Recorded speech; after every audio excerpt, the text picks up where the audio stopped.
Up to 828 million people worldwide are currently suffering chronic hunger.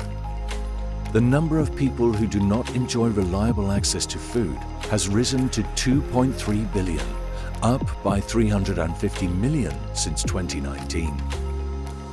Hunger, both chronic and acute, is driven by conflicts, frequent extreme climate conditions, and economic uncertainty in combination with inequality. The United Nations had set itself the goal to end hunger by 2030. The Russian war of aggression against Ukraine has made the situation even worse. We are witnessing a humanitarian disaster, especially in drought-affected countries. That is why in May 2022 I launched the Global Alliance for Food Security together with the World Bank.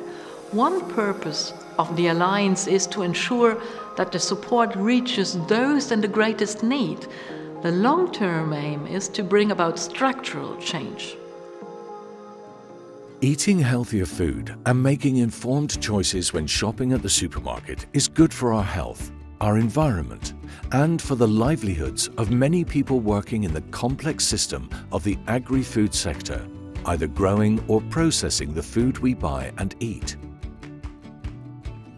Informed decisions at every stage, from the planting of crops to the consumption of food, helps facilitate a transition towards sustainable, healthy and fair agri-food systems. There are various factors that influence and shape global agri-food systems. For example, environmental conditions, socio-cultural and demographic factors, innovation, politics and business, but also crises like climate change, conflicts or pandemics. These factors can be taken into account and specifically used to leverage sustainable change in the agri-food system. Our social and political environment and scientific, economic and business aspects too all have a crucial influence on what and how we eat.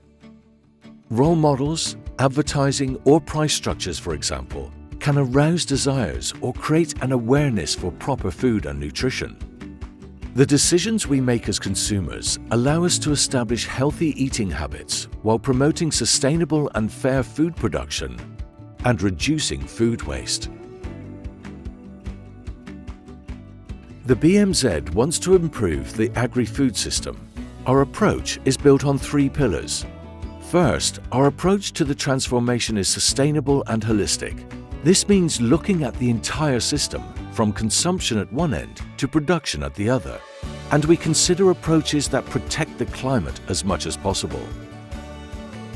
Second, we cooperate with a wide range of partners to achieve this transformation, for instance, other ministries, industry, or civil society. Third, jointly with our partners, we assure that the topic stays on the international agenda, for example within the G7 or in the Global Alliance for Food Security. The BMZ is already engaged in many successful projects worldwide. For instance, in the areas of sustainable agriculture, rural development and food security, soil rehabilitation and income. The program on sustainable fisheries and aquaculture works along the fisheries value chain and involves all stakeholders, from fisheries authorities to those engaged in aquaculture. In training programs, fishers in Southern Africa and in Asia are taught how to manage fish stocks sustainably so that they will continue to achieve sufficient yields in future too. Fish farmers in Malawi, for example, learn how to correctly build fish farming ponds, which species are suitable for farming, and how to operate profitably in the long term. To achieve fair incomes, healthy nutrition and an intact environment.